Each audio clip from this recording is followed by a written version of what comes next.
जय श्री राम भक्तजनों, आप सभी का स्वागत है श्री रामचरितमानस कथा के वार्षिक पाठ के 229वें दिन की कथा में। श्री रामचरितमानस वार्षिक पाठ में प्रतिदिन 3 दोहे और मंगलवार के दिन 6 दोहे पढ़ते हैं, जिससे हमारी संपूर्ण रामायण 1 वर्ष से पहले 11 महीने में पूर्ण हो जाती है। श्री रामचरितमानस श्री तुलसीदास जी द्वारा रचित आम बोलचाल की भाषा हिंदी अवधी भाषा में लिखा गया ग्रंथ है, जिसे कोई भी व्यक्ति पढ़ सकता है। इसको पढ़ने के लिए संस्कृत के ज्ञान का होना कोई आवश्यक नहीं है, क्योंकि बहुत से व्यक्ति केवल हमारे धार्मिक ग्रंथों का केवल इसीलिए पाठ नहीं करते कि वे संस्कृत भाषा में लिखे हुए हैं, परंतु श्री रामचरितमानस श्री तुलसीदास जी द्वारा रचित आम बोलचाल की भाषा में लिखा गया ग्रंथ है, जिसे कोई भी व्यक्ति पढ़ सकता है और अपने जीवन को सफल बना सकता है। प्रभु श्री रामचरितमानस को पढ़ के श्री रामचरितमानस के गुणों को अपनाकर प्रभु श्री राम के गुणों पर चलकर वह अपने सामाजिक आर्थिक जीवन में सफलता प्राप्त करते हुए अपने मनुष्य जीवन को सफल बना सकता है और प्रभु श्री रामचंद्र की कृपा दृष्टि पा सकता है। श्री रामचरितमानस का पाठ करने से पूर्व हम शिव शंकर भोलेनाथ पार्वती माता को प्रणाम व आह्वान करते हैं कि वे भी हमारी श्री रामचरितमानस में सम्मिलित हों और हमें अपना आशीर्वाद प्रदान करें। तत्पश्चात सभी गुरुजनों सभी देव देवताओं को प्रणाम व आह्वान करते हैं कि वे भी हमारी श्री रामचरितमानस में सम्मिलित हों और हमें अपना आशीर्वाद प्रदान करें। तो शुरू करते हैं आज की कथा। तब हनुमंत कही सब राम कथा निज नाम, सुनत जुगल तन पुलक मन मगन सुमेरी गुण ग्राम। मंगल भवन मंगलहारी द्रवौ दशरथ जर बिहारी।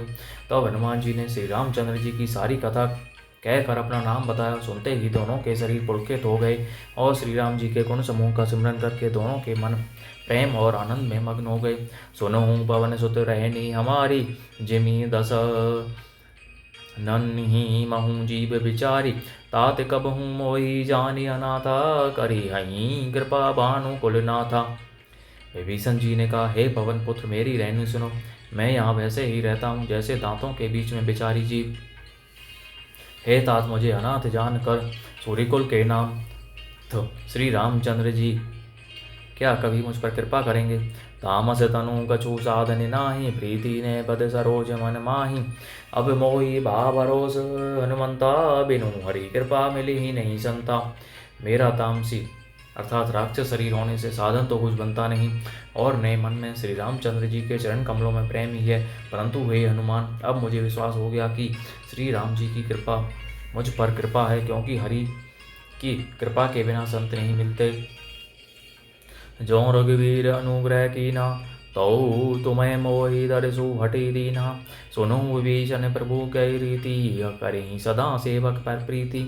जब रघुवीर ने कृपा की है तभी तो आपने मुझे हट करके अपनी ओर से दर्शन दिए हैं। हनुमान जी ने कहा, हे विभीषण जी सुनिए, प्रभु की यही रीति है कि वे सेवक पर सदा ही प्रेम किया करते हैं। कहो कवन में परम कुलीना, कभी चंचल सब ही विदीना। प्रात ले जो नाम हमारा, ते ही दिन ताही न मिले आहार। भला कहिए मैं ही कौन बड़ा कुलीन हूँ, जाति का चंचल वानर हूँ और सब प्रकार से नीच हूँ। प्रातःकाल जो हम लोगों बंदरों का नाम ले ले तो उस दिन उसे भोजन नहीं मिले।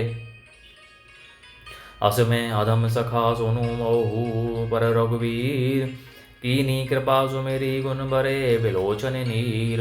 मंगल भवन मंगलहारी द्रवौ सुदशरथ जर बिहारी। हे सखा सुनिए, मैं ऐसा आदम हूँ, पर श्री राम जी ने तो मुझ पर भी कृपा ही की है। भगवान के गुणों का सिमरन करके हनुमान जी के दोनों नेत्रों में प्रेमांसुओं का जल भर आया। जानत हूँ असिव स्वामी विचारी, फिर ही ते काहे न हो ही दुखारी। यही विधि कहते राम गुण ग्रामा, पावा ए निर्वाच्य विश्रामा। जो जानते हुए भी ऐसे स्वामी अर्थात श्री रघुनाथ जी को बुलाकर विषयों के पीछे भटकते फिरते हैं, वे दुखी क्यों न हों। इस प्रकार श्री राम जी के गुण समूह को कहते हुए उन्होंने अनिर्वचनीय परम शांति प्राप्त की। पुनि सब कथा विभीषण कही, जेहि विधि जनक सुता तहीं रही। तब हनुमंत कहा सुनो भ्राता, देखी चैऊ जानकी माता। फिर विभीषण जी ने श्री जानकी जी की जिस प्रकार वहाँ लंका में रहती थी वह सब कथा कही। तब हनुमान जी ने कहा, हे भाई सुनो, मैं जानकी माता को देखना चाहता हूँ। हनुमान जी का अशोक वाटिका में सीता जी को देखकर दुखी होना और रावण का सीता जी को भय दिखलाना। जुगुति विभीषण सकल सुनाई, चले ओ पवन सुत विदा कराई। करी सोई रूप गायौ पुनीत हेवा, बन अशोक सीता रह जय। विभीषण जी ने माता के दर्शन की सब युक्तियां उपाय कह सुनाई। तब हनुमान जी विदा लेकर चले। फिर वही पहले का मसक सरीखा रूप धर कर वहां गए जहां अशोक वन में वन के जिस भाग में सीता जी रहती थी। देखी मन ही महू कीन्हे प्रणामा, बैठे ही बीती जात निसी जामा। कृष तनु शीस जटा एक बैनी, जपति हृदय रघुपति गुण श्रेणी। सीता जी को देखकर हनुमान जी ने उन्हें मन ही मन में प्रणाम किया। उन्हें बैठे ही बैठे रात्रि के चारों पहर बीत जाते हैं। शरीर दुबला हो गया है, सिर पर जटाओं की एक वैनी लट है। हृदय में श्री रघुनाथ जी के गुण समूहों का जाप सिमरन करती रहती है। निज पद नयन दिए मन राम पद कमल लीन, परम दुखी भाव पवन सुत देखी जानकी दीन। मंगल भवनीय मंगलहारी, द्रवौ दशरथ अजरी बिहारी। श्री जानकी जी नेत्रों को अपने चरणों में लगाए हुए हैं, नीचे की ओर देख रही हैं और मन श्री राम जी के चरण कमलों में लीन है। जानकी जी को दीन दुखी देखकर पवन सुत हनुमान जी बहुत ही दुखी हुए। तरु पल्लव महू रहा लुकाई, करई विचार करऊं का भाई। तेहि अवसर रावनु तहें आवा, संग नारी बहु किए बनावा। हनुमान जी वृक्ष के पत्तों में छिप रहे और विचार करने लगे कि हे भाई क्या करूं, इनका दुख कैसे दूर करूं। उसी समय बहुत सी स्त्रियों को साथ लिए सज धज कर रावण वहां आया। बहुविधि कल सीत ही समुझावा, साम दान भय भेद दिखावा। कह रावनु सुनु सुमुखी सयानी, मंदोदरी आदि सवेरानी। उस दुष्ट ने सीता जी को बहुत प्रकार से समझाया, साम दान भय और भेद दिखलाया। रावण ने कहा कि हे सुमुखी, हे सयानी सुनो, मंदोदरी आदि सब रानियों को तब अनुचरी करो पन मोरा, एक बार बिलोकु ममोरा। तृण धरी ओट कहती बैदेही, सुमेरी अवधपति परम स्नेही। मैं तुम्हारी दासी बना दूंगा, यह मेरा प्रण है। तुम एक बार मेरी ओर देखो तो सही। अपने परम स्नेही कौशल आदि श्री रामचंद्र जी का सिमरन करके जानकी जी तिनके की आड़ पर्दा करके कहने लगी, सुनु दसमुख कह दोत प्रकाशा, कबहू की नलिनी कह रही विकाशा। असमन समुझी कहती जानकी, खल सुधी नहीं रघुवीर बानकी।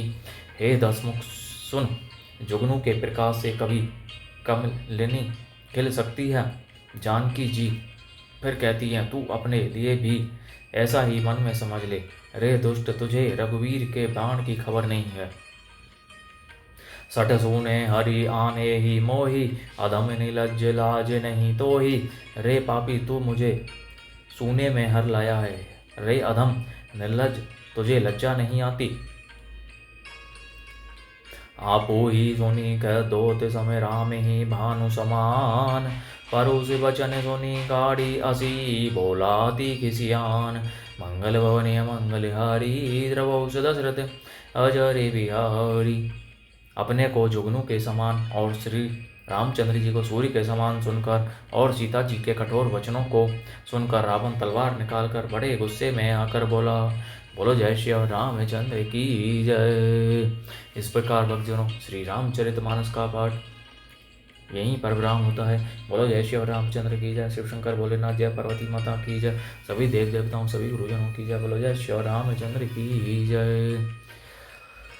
इस प्रकार आप सभी से अनुरोध है कि श्री रामचरितमानस के पाठ को करिए और अपने मित्रजनों, बंधु बांधवों, सगे संबंधियों के साथ शेयर कीजिए, जिससे आप पुण्य का भागी बने और उन सभी का कल्याण हो। बोलो जय श्री रामचंद्र की जय।